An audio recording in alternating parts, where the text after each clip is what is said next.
En tout cas, les États-Unis, les Occidentaux, et puis voilà. Ils étaient encore au Mali. Mais alors, ça signifie qu'il n'y a pas de problème au Mali s'ils étaient restés. Ça fait longtemps qu'ils créent des. Ils nous expliquent qu'au Mali, le Mali n'est pas stable, il y a des guerres, il y a je ne sais pas quoi. Je ne savais pas qu'ils étaient encore là. S'ils sont là, mais c'est que tout ce qu'ils ont dit avant, c'était faux. Vous dites on est vraiment dans une guerre et chacun veut, je dirais même pas que chacun veut sa part, chacun veut conserver sa part. Le seul continent aujourd'hui qui veut gagner sa part, qui veut regagner sa part, c'est l'Afrique. Parce que il faut dire que toutes les autres puissances avaient déjà leur part. Ils étaient dans une forme de zone de confort, aujourd'hui qui a été bousculée. Et donc, par rapport à ça, ils veulent regagner.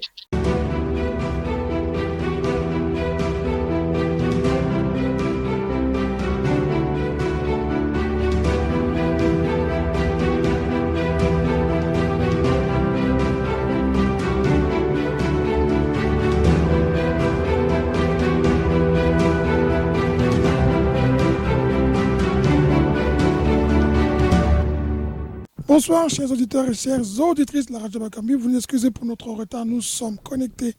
Nous sommes là ce soir. Nous sommes le 31 octobre 2025. L'année va bientôt se terminer. Vous allez suivre notre émission innovante du 31 octobre 2025. Vous serez en compagnie de deux charmantes dames. Ce sont ces dames qui vont tenir, en tout cas, comme on dit, le pavé avant l'arrivée sûrement d'un autre homme qui, lui, devrait se connecter d'un moment à l'autre. En attendant que M. Gaïno trouve le bouton qu'il faut pour la connexion, nous allons vous présenter les deux dames qui vont m'accompagner. Vous êtes en compagnie de M. Caius Ebelebe, animateur et fondateur de la Radio Bakambi. Je vous présente la première des dames qui va être avec nous, Madame Sabine Miaka. Madame Miaka, bonsoir. Bonsoir, M. Ebelebe. Bonsoir à tous les auditeurs et à mes collègues co-débatteurs. Et bienvenue. Merci Mme Miaka, merci beaucoup pour votre présence sur le plateau. Je vous remercie beaucoup. Et nous présentons la deuxième dame qui est la reine, Mme Opou. Mme Opou, bonsoir. Bonsoir. On est là encore, ensemble, en espérant qu'on va passer des bons moments ensemble.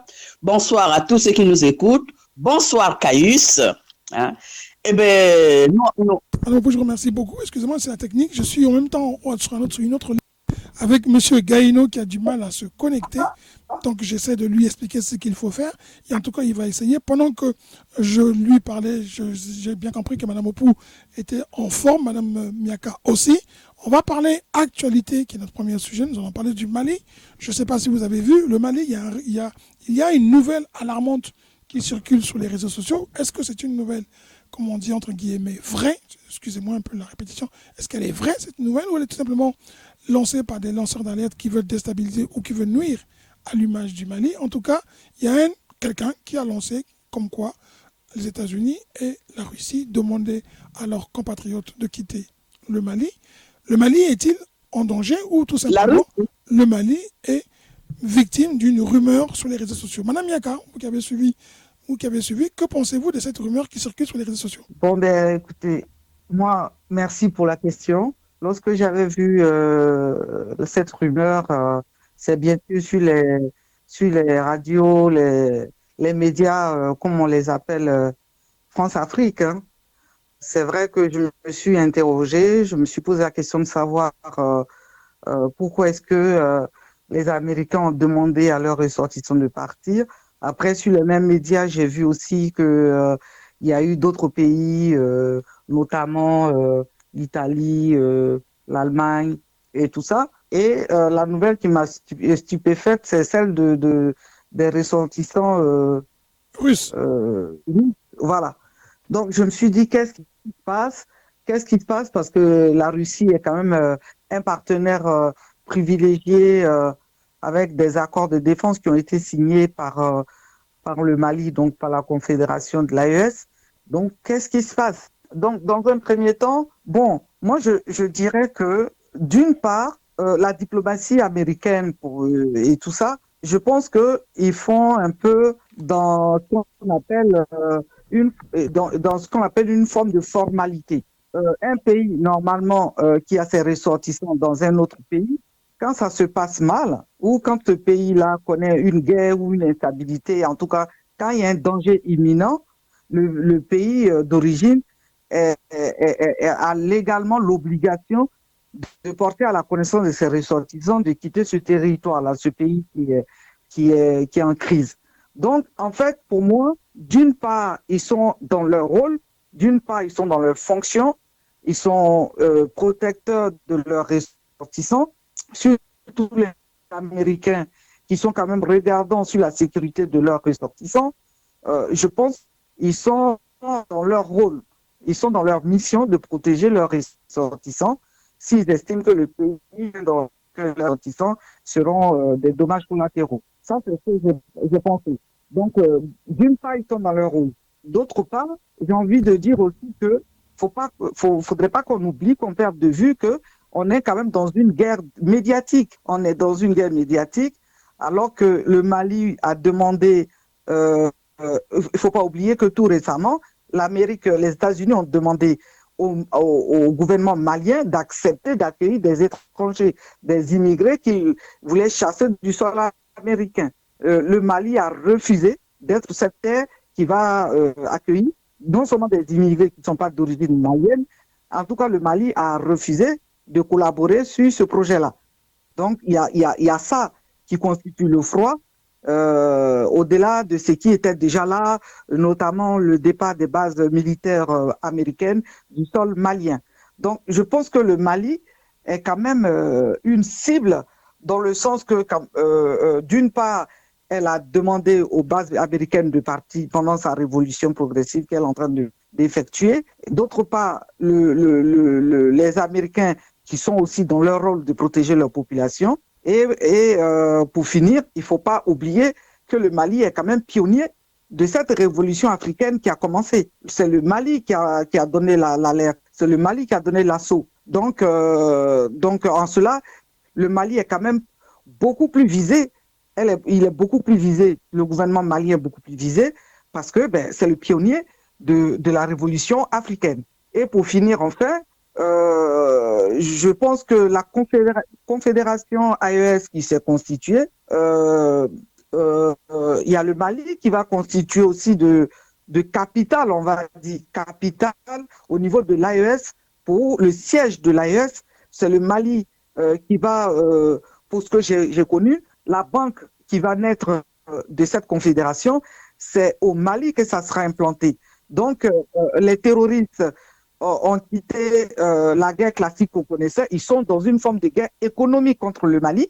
Ils sont dans cette guerre économique pour pouvoir empêcher le Mali pour pouvoir simplement empêcher le Mali de venir à ses fins, c'est-à-dire installer la base de l'AES au Mali, la monnaie de l'AES qui va certainement se mettre en route. Donc, ils sont dans une guerre économique pour déstabiliser le Mali. Ça, il ne faut pas l'oublier.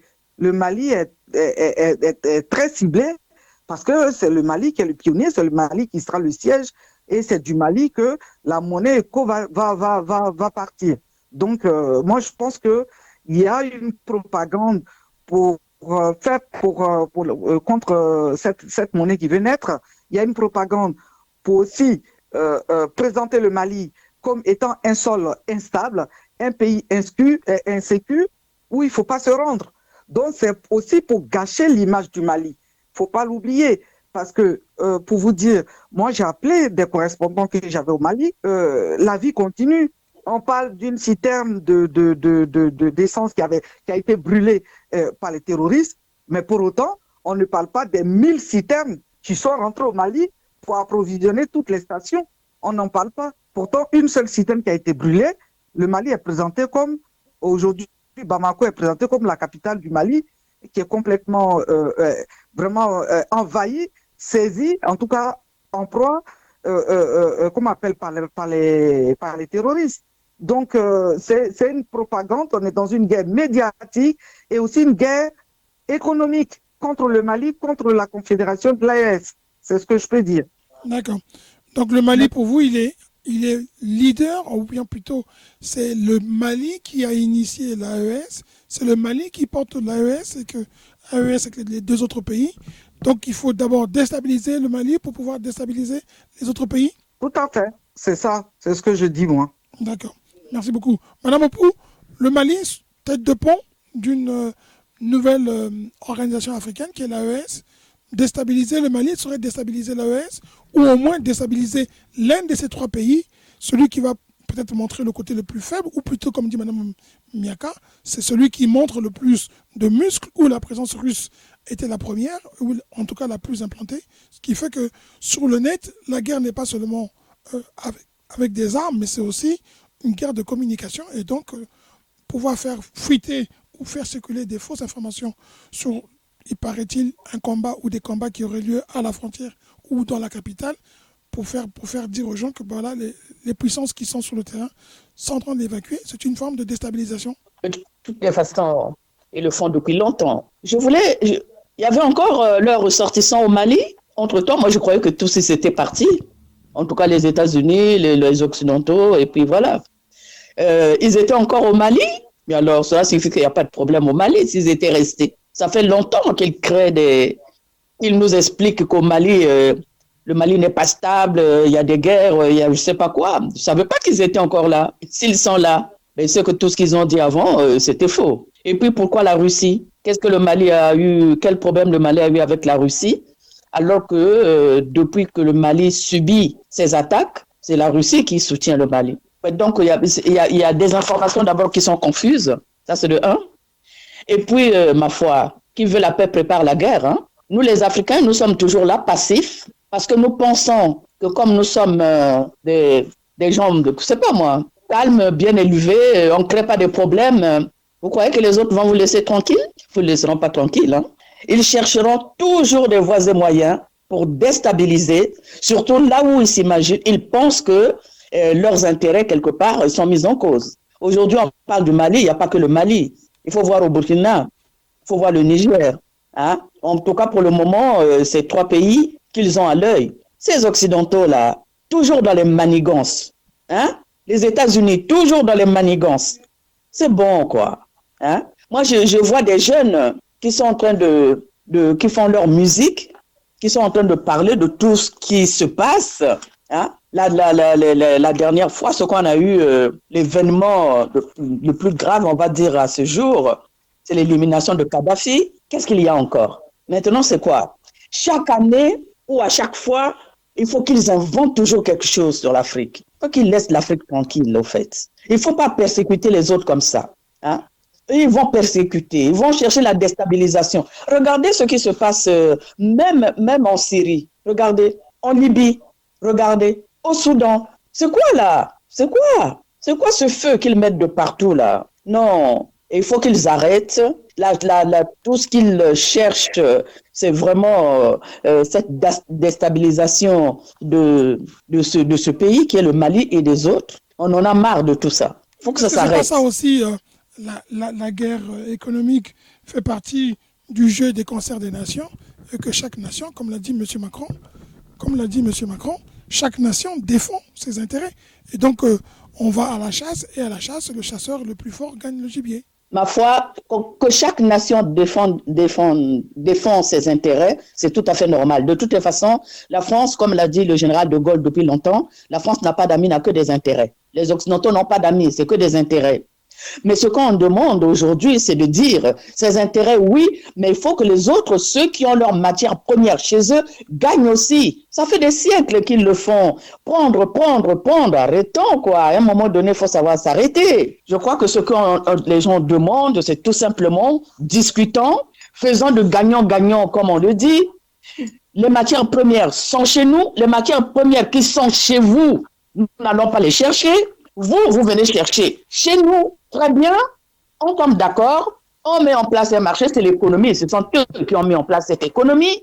Discutons, et puis nous, on gagne, vous aussi. Et après, ils vont se plaindre, hein, que les Africains viennent ici, que l'immigration. Regardez un peu ce qui vient de se passer à l'Assemblée de France aujourd'hui. Hein. Là où on commence à mettre en cause même les contrats qui ont été signés avec l'Algérie depuis longtemps. C'est quoi? Il faut que ça s'arrête. Caius, on vous entend derrière là-bas, ça déstabilise un peu. Hein? C'est pas bon là, on t'entend pas du tout. Hein. Le réseau n'est pas bon. Le réseau n'est pas bon. Je vous signale que je vous ai rappelé que je suis avec M. Gaïno qui a du mal à se connecter. Oui, mais quand on est en train de s'exprimer, ça dérange un peu. Hein, ça casse un peu les trucs. Que de parler à M. Gaïno, donc ne vous focalisez pas sur moi. Non. Il faut juste arrêter et puis parler, comme ça on peut continuer au fait. Mais pas au moment où on s'exprime parce que ça casse un peu l'élan. Bon, j'étais allé très loin, hein. Je ne sais pas comment vous avez des oreilles très fines. Vous avez terminé votre analyse? Oui, je voulais juste dire, aujourd'hui, par exemple, il y a eu à l'Assemblée de France la mise en cause d'un contrat qu'ils avaient signé avec l'Algérie depuis la nuit des temps, hein, pour mettre un peu les Algériens qui sont ici aussi en difficulté. Tout le monde en parle. Hein. Je dis, si la France a ses intérêts, il faut aussi que les autres pays aussi, puisqu'ils puissent comprendre aussi que les autres pays aussi ont leurs intérêts. Et les seuls intérêts que les autres pays là demandent, c'est juste de négocier à leur matière première, que ça ne soit pas exploité comme si on était des enfants, vous venez tout prendre, emmener chez vous. Non, c'est pas ça. Cette période-là est révolue. Hein? Qu'est-ce qu'il y a avec le Mali? À un moment donné, voilà quoi. Il faut aussi laisser les autres en paix aussi. Les autres ont besoin de paix, hein, aussi. Hein? De paix pour leur propre matière première, pour leur richesse. Hein? D'accord. Je vous remercie beaucoup. Madame Miaka, est-ce qu'on n'est pas dans un concert de nations où la lutte économique emmène les uns et les autres à pouvoir sur le terrain et puis, comment dire, aller chasser même sur les terres africaines et chercher à prendre plus de territoire, plus de place et à contrôler le monde, hein, comme on dit. C'est ce qui se passe avec les États-Unis, ce que fait la Chine, c'est ce que font les Russes aussi. Et donc, pouvoir faire que le pays qui est le Mali apparaisse comme un pays faible, c'est de bonnes guerres ou de mauvaises guerres pour certains. C'est de bonnes guerres, hein, c'est de bonnes guerres. Parce que de toute façon, on est dans un monde finalement qui est comme la jungle, hein, que le plus fort gagne. Hein. Et donc. Là, tu as appelé sur le mien, là. M. Gaïno, vous êtes connecté avec nous maintenant? Oui, mais là, tu as appelé sur le mien, c'est bon. Vous êtes connecté, M. Gaïno? Oui. D'accord. C'est Madame Miaka qui est en train de parler. Madame Miaka, allez-y. Ok, M. Gaïno, on a compris que vous êtes connecté. Maintenant, Madame Miaka est en train d'appeler, de parler, s'il vous plaît. Merci. Madame Miaka, vous pouvez continuer. Donc, voilà, j'ai perdu un peu le fil de mes idées, mais bon, c'est pour dire qu'on est vraiment dans une guerre et chacun veut, je dirais même pas que chacun veut sa part, chacun veut conserver sa part. Le seul continent aujourd'hui qui veut gagner sa part, qui veut regagner sa part, c'est l'Afrique. Parce que il faut dire que toutes les autres puissances avaient déjà leur part. Ils étaient dans une forme de zone de confort, aujourd'hui qui a été bousculée. Et donc, par rapport à ça, ils veulent regagner. Moi, je trouve que ces grandes puissances n'ont pas imaginé d'autres formes de collaboration avec l'Afrique que de la piller. Ils se sont tellement enrichis, ils se sont tellement... c'est-à-dire, c'est leur vache à lait. C'est leur vache à lait. Ils peuvent pas laisser l'Afrique tranquille. Et donc, ces pays-là, qui veulent servir de modèles de révolution, des modèles d'émancipation, des modèles d'affranchissement de cette colonisation, de cette domination, de ce pillage, ces pays-là, ça ne sera pas possible pour eux. Parce qu'ils n'ont pas imaginé un autre moyen de s'enrichir que par le pillage de l'Afrique. Madame Miaka, juste quelque chose. Quelqu'un d'entre nous a mis le haut-parleur et du coup, il y a les échos derrière. Est-ce qu'on le sait? Merci, vous pouvez y aller. Bon. Voilà. Donc, on va dire j'ai fini là, parce que là, comme il y avait c'est pas très pratique de parler comme ça. En fait. Ok, les échos, ça fait un peu mal un peu aux oreilles. Alors, M. Gaïno, vous n'avez pas été au début, je vous remercie de nous rejoindre. Je voulais en parler de ce qui se passe au Mali, c'est l'actualité. Le Mali subit, une campagne de désinformation sur le net où on apprend dit-on que les ressortissants russes et américains doivent quitter parce que leurs autorités les auraient demandé de partir. C'est une désinformation qui fait partie de la guerre de communication désormais. Est-ce que ça, c'est un outil qui est utilisé par les adversaires pour pouvoir déstabiliser le Mali, qui est un pays, en tout cas, un poids lourd de l'AES, et par conséquent, il faut s'attendre encore à plus de campagnes de désinformation, et ça fait partie du jeu aujourd'hui ou de la guerre que se livrent les puissances avec les pays qui essaient d'avoir leur côté indépendant. Je dirais pas que c'est une campagne, hein, c'est une action qui est menée contre ce pays-là, parce que je l'ai suivi même sur RFI, l'appel aux ressortissants de ces pays-là de quitter le Burkina Faso.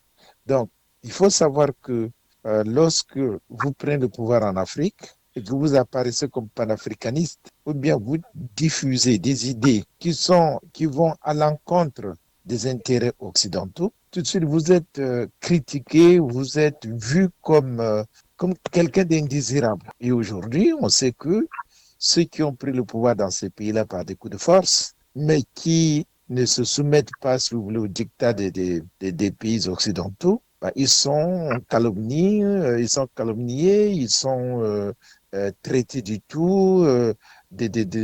Voilà, donc ils parlent de démocratie, qui ne sont pas démocratiques, qui ne sont pas ceci, cela. Mais ça, c'est ce qu'on est en train de vivre, justement. Et ils ne veulent pas, donc ce n'est pas, c'est vraiment un acharnement, parce qu'on ne veut pas que ces pays-là puissent évoluer, diffuser des informations pour la prise de conscience des Africains, que leur développement doit dépendre d'abord d'eux-mêmes, que leur épanouissement doit dépendre d'eux-mêmes, qu'ils ont besoin d'avoir une indépendance totale et non une indépendance de facettes. Et donc, ça, c'est ce qu'on est en train de vivre. Et beaucoup de pays qui vont sur ce chemin-là vont vivre. Il faut que nous apprenions à lutter contre justement ces informations qui sont diffusées, pas dans les réseaux sociaux, c'est du vrai, hein, diffusées par ces chefs d'État qui traitent ceux qui ne sont pas en accord avec eux comme, je ne sais pas moi, comme des riens, quoi. Il faut les combattre, voilà, coûte que coûte. Est-ce que pour les Africains qui aujourd'hui, on a souvent dit que Mobutu, Omar Bongo et bien d'autres présidents, Hassan II, avaient compris que parfois il fallait aider certaines formes de résistance et qu'il fallait financer, les nouveaux dirigeants africains ne comprennent pas qu'il faut aussi aider la résistance africaine en leur donnant les moyens. Est-ce que ça aussi, c'est pas un problème? Parce que sur le plan de vue communication, il n'y a pas beaucoup de présence. Hein. Ben, tout à fait. Je crois que là, vous avez dit aussi le mal. Le rien, c'est que vous aviez les chefs d'État des jeunes surtout, qui comprennent qu'on ne peut pas, nous ne pourrons jamais développer l'Afrique, nous ne pourrons jamais acquérir notre indépendance si nous dépendons toujours de l'Occident. Donc, il faut voir notre propre voie de développement. Mais malheureusement, nous avions des forces qui s'opposent justement à ces idées-là. Et donc, il faut aider les forces de résistance. Il faut qu'on soutienne ces forces qui luttent contre le colonialisme, contre le néocolonialisme. Parce que nous y en sommes là. Nous sommes dans le néocolonialisme. Donc, il faut que les jeunes qui ont compris cela ou ceux qui ont des moyens devraient normalement aider ces mouvements qui luttent, vous voyez, soutenir ces individus-là. Vous avez le cas de comment s'appelle la Camerounaise là, la métisse Camerounaise là. Nathalie Yamb.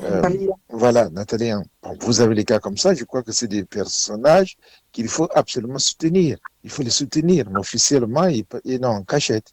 Il faut que les pays occidentaux savent qu'il y a des pays qui soutiennent ces gens qui diffusent des informations de prise de conscience. Je crois que ça nous manque beaucoup. Madame Opou, Oui. on parle beaucoup de financement. Hein. Les gens n'aiment pas qu'on en parle. Nous, on a un média, on n'est pas soutenu. Les compatriotes aiment écouter les médias qui sont en ligne, mais le travail qui est fait derrière, il a un coût. Les gens ne participent pas et ils sont surpris que certains finissent par céder aux appels des pieds de certaines personnes. On va parler encore de rumeurs. On prétend à certains leaders panafricanistes d'avoir jeté l'éponge, mais il y a beaucoup de gens dans l'opposition et tout le reste. On verra plus tard.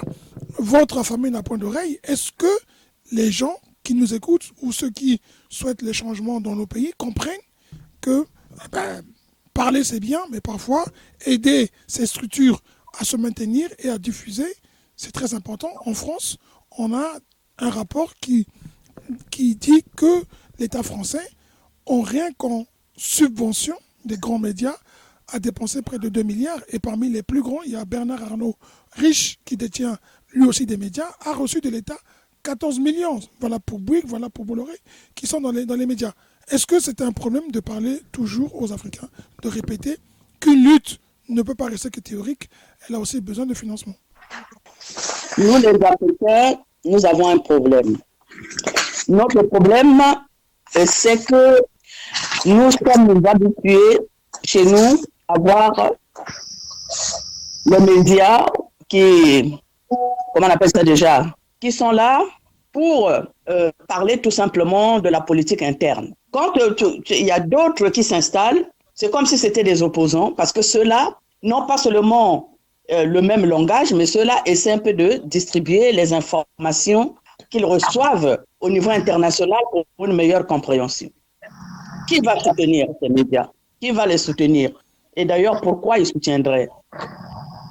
Aujourd'hui, même quand on parle de ceux que nous appelons des panafricanistes, qui essaient un peu de se battre, filles comme hommes, les quelques-uns qu'il y a, que nous suivons, quels sont les gens au niveau de l'Afrique, des pays africains, qui les soutiennent? C'est pour ça qu'aujourd'hui, comme on a nos pays de l'AES, c'est ceux-là qui essaient de faire des efforts. Mais pour les autres, est-ce que c'est dans leur intérêt? Si leur intérêt se confondent avec les intérêts des Occidentaux avec lesquels ils travaillent, pourquoi voulez-vous qu'ils soutiennent les médias qui vont faire sortir ce qu'ils n'ont pas envie que les gens sachent, ou alors ceux qui n'ont pas envie que tout le monde sache? Non, je pense que s'il y a des choses à faire, il faut faire comme nous sommes en train de faire, ne pas compter sur les autres. Tant qu'on en peut apporter une information, si ça peut aider, très bien. Aujourd'hui, les Africains eux-mêmes sont dans des conditions telles, même si il y a quand même des Africains qui peuvent faire un geste, mais nous, j'ai toujours dit, nous les Africains en général, mais l'Afrique centrale en particulier, nous sommes très individualistes. Au fait, nous sommes calqués carrément sur la France, au fait. Nous sommes très, très individualistes. Regardez même chez nous-mêmes. Je pense que les pays là où il y a d'autres religions, comme la religion musulmane et tout, eux, ils essaient un peu. C'est pour cela qu'un pays comme le Sénégal, même dans les difficultés, arrive à s'en sortir parce qu'il y a une solidarité qui est là. On n'est même pas solidaires, nous. On ne connaît même pas la solidarité. C'est chacun pour soi. Hein? Même quand on essaie un peu d'apporter, de travailler pour... Moi, laissez. Enfin, bref. Faisons comme on peut. Ne comptons sur personne. Il faut compter d'abord sur nos propres forces. Si on arrive, tant mieux. Si on n'arrive pas, s'il y a des autres qui peuvent soutenir, on y va. Et sinon, ma foi, il faut arrêter comme les autres. Hein. Mais s'il faut compter sur, en tout cas, sur ce qui concerne, comme je l'ai dit, de l'autre côté, chez nous, il ne faut même pas compter sur quelqu'un. Alors que les gens en ont besoin. Parce que les autres ont besoin d'avoir d'autres informations. Les informations qu'on nous emmène, c'est comme ça, c'est encore nous-mêmes les Africains qui avons appelé RFI, Radio Fausse Information. Mais quand vous-même, vous ne pouvez pas aller vers l'information, on vous apporte ce qu'ils veulent bien vous apporter. Et souvent, ce qu'ils vous apportent, c'est ce qui convient aux autres, pas à vous. Il faut savoir faire le tri. Est-ce que tout le monde sait faire le tri? Bonne question, très très bonne question. Sabine, 2 milliards de subventions aux médias en France, 2 milliards d'euros, hein, c'est lourd, c'est conséquent, mais ça permet de diffuser l'information que l'on veut. En face, ceux qui veulent s'émanciper ne donnent pratiquement rien, contrôlent tout, suppriment, censurent, mais n'apportent aucun support à ceux qui se battent. Donc, comme dit Mme Opou, il faut compter sur ses propres moyens, il faut être soi-même son propre financier, prendre ce qu'on peut, mais en ce moment-là, pourquoi se plaindre que la désinformation gagne du terrain et qu'elle domine encore plus les réseaux sociaux? Ah oui, parce que là, les réseaux sociaux, de toute façon, ils ont tout intérêt aussi à mettre un gros financement là-dedans, parce que aujourd'hui, ils sont même victimes de leur propre succès. C'est eux-mêmes qui ont créé les réseaux sociaux. Aujourd'hui, s'ils n'y mettent pas les moyens qu'il faut, les réseaux sociaux vont être une arme contre eux-mêmes. Donc, moi, je comprends leur engagement à mettre autant d'argent dans les réseaux sociaux, parce qu'aujourd'hui, La guerre, elle est beaucoup plus... Parce que avant, c'était plus facile lors de la colonisation puisqu'on était considérés comme des objets.